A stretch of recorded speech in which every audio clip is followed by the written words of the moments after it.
Iran Israel সংঘাত শুরু হওয়ার পর থেকেই এই যুদ্ধে আমেরিকাকে নিয়ে আসার চেষ্টা ছিল নেতানিয়াহুর। অবশেষে তা সফলও হলো। অনেক জল্পনা কল্পনার পর অবশেষে ইরানের পারমাণবিক স্থাপনায় হামলা চালিয়েছে যুক্তরাষ্ট্র। এ হামলার পর ইরানের পারমাণবিক স্থাপনা ফোর্দোস শেষ হয়ে গেছে বলে জানিয়েছেন মার্কিন প্রেসিডেন্ট ডোনাল্ড ট্রাম্প। রোববার আল জাজিরার এক প্রতিবেদনে এ তথ্য জানানো হয়েছে। প্রতিবেদনে বলা হয়েছে, মার্কিন প্রেসিডেন্ট ডোনাল্ড ট্রাম্প একটি পোস্ট শেয়ার করেছেন, যেখানে দাবি করা হয়েছে ইরানের শক্তিশালীভাবে সুরক্ষিত ফোর্দো পারমাণবিক স্থাপনাটি এখন আর নেই অথবা পুরোপুরি ধ্বংস হয়ে গেছে। এই পোস্টটি একটি ওপেন সোর্স ইন্টেলিজেন্স অ্যাকাউন্ট থেকে করা হয়েছে। এটি সরকারি বা সামরিক সূত্র নয় এবং যার তথ্য প্রায়শই যাচাই বাছাই ছাড়াই প্রকাশ করা হয়। আর এটা ওইটা না, কাপড় ধোয়ার একটাই সলিউশন, চাকা অল ইন ওয়ান।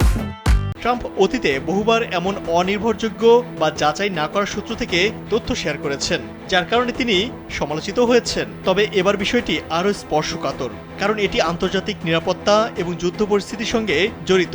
এর আগে ট্রাম্প নিজেই দাবি করেছিলেন যুক্তরাষ্ট্র ইরানের 3টি পারমাণবিক স্থাপনায় সফল বিমান হামলা চালিয়েছে, ফোর্দো, নাতানস এবং স্পাহান, এবং ফোর্দোতে পূর্ণমাত্রায় বোমা ফেলা হয়েছে। ফোর্দো হচ্ছে ইরানের অন্যতম নিরাপত্তা বেষ্টিত ইউরেনিয়াম সমৃদ্ধকরণ কেন্দ্র, যা পাহাড়ের গভীরে নির্মিত। ইরানের পক্ষ থেকে এখনো পর্যন্ত এই হামলা বা ফোর্দোর ক্ষয়ক্ষতি সম্পর্কে কোনো আনুষ্ঠানিক বিবৃতি দেওয়া হয়নি।